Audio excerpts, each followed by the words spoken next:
After 13 people were killed in massive car ramming attack, the Spanish police has launched a massive terror crackdown across the country. Hours after attack in Las Ramblas, police began anti-terror crackdown in Cambrils and foiled a second terror attack, killing 5 terror suspects. According to reports, the 5th suspect who was injured and arrested has now died. Reports suggest that the terror suspects were carrying suicide vests. The Spanish Health Department has said that one of the 6 bystanders injured is in a critical condition. However, police have said one police officer was also injured in the shootout. Spanish police said that the shootings were linked to an attempted second terror attack in Cambrils and small port near 70 miles south of Barcelona. According to reports, a number of police officers were injured during the operation. According to foreign media reports, the injured includes 3 Australians, 3 Dutch and 3 Greeks, including a woman and 2 children. Meanwhile, Catalan police has said that the attack in Las Ramblas, the thwarted attack in Cambrils and the earlier house explosion in Alcanar are all connected. Let's listen into a few reactions coming in.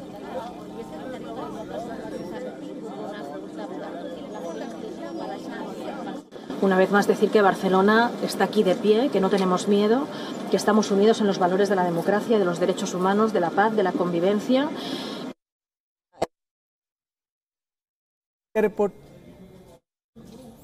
Now, terror hit Spain's Barcelona city on Tuesday. In a barbaric act of terror, van drove into a crowd on a popular pedestrian street in Las Ramblas.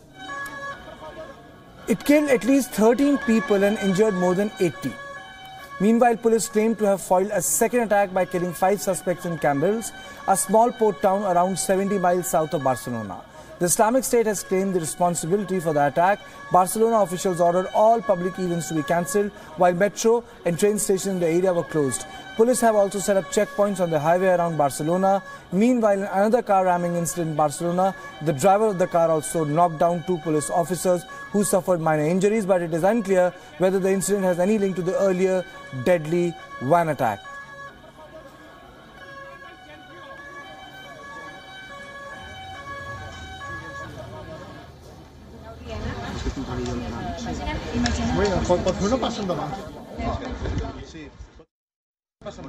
Quiero expresar también la solidaridad de toda España con la ciudad de Barcelona, hoy golpeada por el terrorismo yihadista, como antes lo fueron otras ciudades en todo el mundo. Voy por la calle atrás de la Rambla, a las 5:05 de la tarde. Hoy he escuchado un rumore mucho fuerte. Era la furgoneta que se ha schiantato sulle edícolas. Después me le voy por esta calle, ninguno sabía nada porque también la policía sabía que ha hecho el atentado. Y después voy otra vez y todo cerrado, toda la gente que escapaba por ahí. Gente gritando, toda asustada, se metía por todos lados, toda la gente por allí con la cara toda sangrando y todo. Terrible. En plena esquina. Suport tant de policies locals com suports de recolzament per la part política, també del govern de l'Estat i també del govern federal.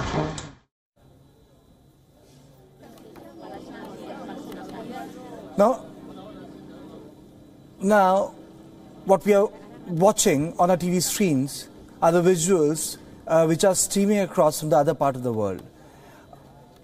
And we are going to take you to the eyewitnesses who are going to narrate their own ordeal. And before I go to the eyewitnesses and what they have to say, let me go across to my colleague Ramesh Ramachandran, who joins me. Ramesh, looking back into the sort of attacks which have taken place, the surprising part is that again and again, the lone wolf or coordinated lone wolf's attack by using heavy vehicles is almost becoming a norm. In the larger perspective, is it gross intelligence failure or the inability of the state to, or any other European state to come to terms with new mode of terror attacks? For example, 9/11, aeroplane was used. Europe, 20 years, 15 years down the line, cars and trucks are being used. Indeed. Good morning, Karthikeyan. No country is immune to either Islamist terrorism or to its virulent ideology. We've seen that happen in Nice, in France, in Berlin, in Germany, in London, in the UK, and now in Barcelona, in Spain. And in all of these incidents, only a vehicle was used. It's a low-cost technology. Many say that's a low-cost technology. You don't have to necessarily travel across international borders or go in for explosives. You just take a car, get behind the wheels, and then ram the vehicle into a crowd of bystanders. And that is exactly what happened in Nice, in Berlin, in London, and now in Barcelona. That's number one. Number two, in spite of the recurrence of such incidents, the fact remains that the so-called Islamic State may be on the retreat in West Asia, in Iraq and Syria. But the bigger challenge is how to confront this virulent ideology. Now, we've seen lone wolf attacks happen in Europe, many parts of Europe. Many of them are not directly associated with the so-called Islamic State, but they're clearly influenced by the ideology of the so-called Islamic State. And that, to my mind, is the next big challenge for democratic societies around the world, how to confront and overcome this virulent ideology. But Ramesh, apart from the fact that, the pertinent point you made that, ISIS in the retreat, but the fact that, it's not the RTX, it's not the gun, the primary tools have changed, which means that the terror in itself will manifest and continue to manifest in much more different form, which is very different to tackle at the primary levels. Indeed, and that is precisely why we're seeing such lone wolf attacks, in which people or the suspect use vehicles to ram them into a crowd of bystanders. As I said, we are seeing a fragmentation of the so-called Islamist terrorism, namely the so-called Islamic State or the Al-Qaeda, and now we've seen lone wolf attacks and franchisees, as it were, erupt and surface in parts of Europe. Now that, is partly because of the reason that counter-terrorism agencies around the world have begun tightening the screws on these various splinter groups or sleeper cells, and these suspects find it easier to get hold of a vehicle, either buy it or steal it and then plow it into a crowd of bystanders, as it happened in Barcelona in Spain. And before I let go of you, Ramesh, what lessons should Indian security forces be taking from these attacks? Because India is far more dense when it comes to people, far more, geographically in urban spaces are far densely knitted, and even till today we have been able to avoid attacks like these. Indeed, and that is precisely what Indian governments, successive governments have been arguing for decades on end. Remember, in 1996, that is 21 years ago, India was the first country to moot the Comprehensive Convention on International Terrorism, or the CCIT, in the UN. But unfortunately, that proposal still hangs fire in the UN body, and there is no consensus whatsoever among all the members on what actually constitutes terrorism and its definition of terrorism. And that, to my mind, again, is a challenge for democratic societies, including India. But that said, India is on the vigil, and as I said, geography is not a constraint for mounting such attacks. No country is immune, least of all India. And India, being located in a region where the epicenter of terrorism is in its immediate neighborhood, needs to be especially vigilant. Thank you. Thank you, Ramesh, for the update you have given me. So my colleague Ramesh Ramjandan updating us on the attacks which has taken place in Barcelona, number of attacks and the sort of lesson which perhaps India can draw from it.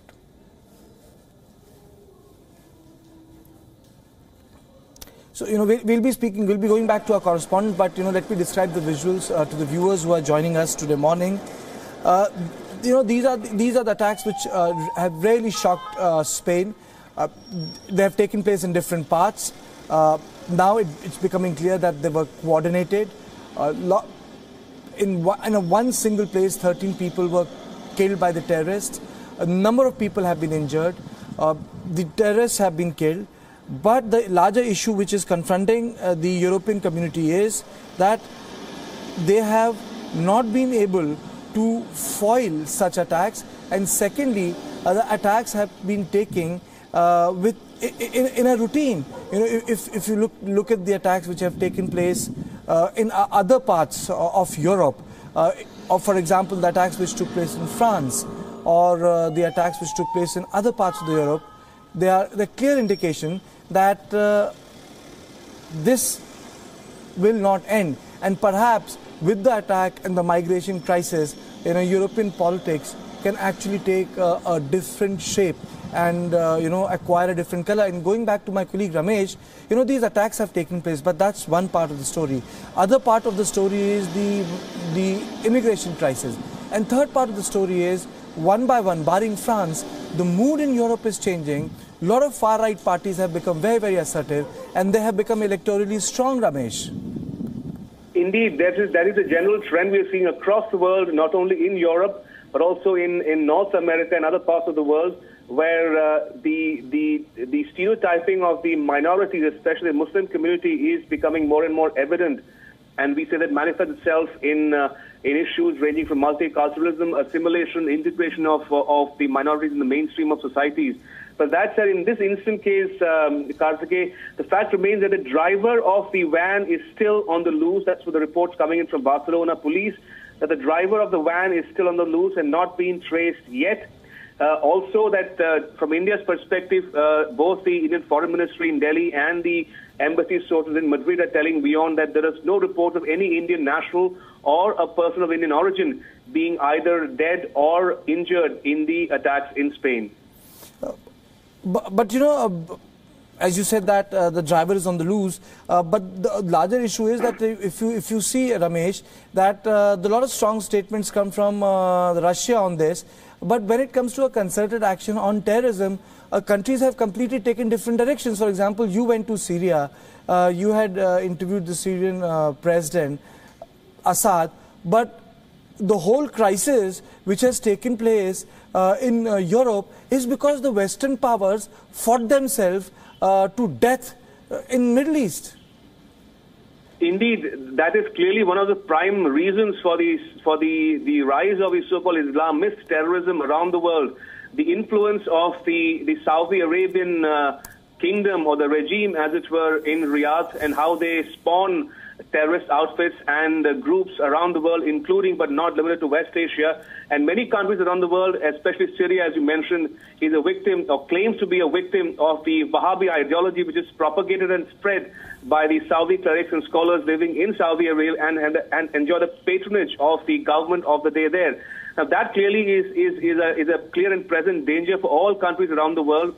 And increasingly, we've seen the U.S. and its allies realize the importance of moderating their influence so that such incidents do not take place and innocent lives are not lost in terror attacks around the world, including in democratic societies in Europe and in Asia. Ramesh, you stay with me. Before I go back to my colleague Ramesh Ramchandran, terrorists not only use guns or bombs, but now they have turned to wheels to murder people. In fact, more than 100 people were killed across Western Europe in terror attacks, mostly carried out by cars or lorries. But why terrorists chose Spain this time? A report published earlier this year indicated that Spain had long been a major finance hub for the terrorists in Syria and Iraq. Using a network of business to transfer money, the network made use of the informal and hard-to-track Hawala system without physically moving the money. In addition to finance, investigations in early 2016 linked shipping activity to Spain to groups supporting ISIS and other groups like Al-Qaeda-affiliated Al-Nusra. The groups were mainly shipping and they used clothes but also weapons and other material to Syria and Iraq under the guise of humanitarian aid. It also marks the first time Spain-based groups were found to be involved in logistical support rather than just recruitment.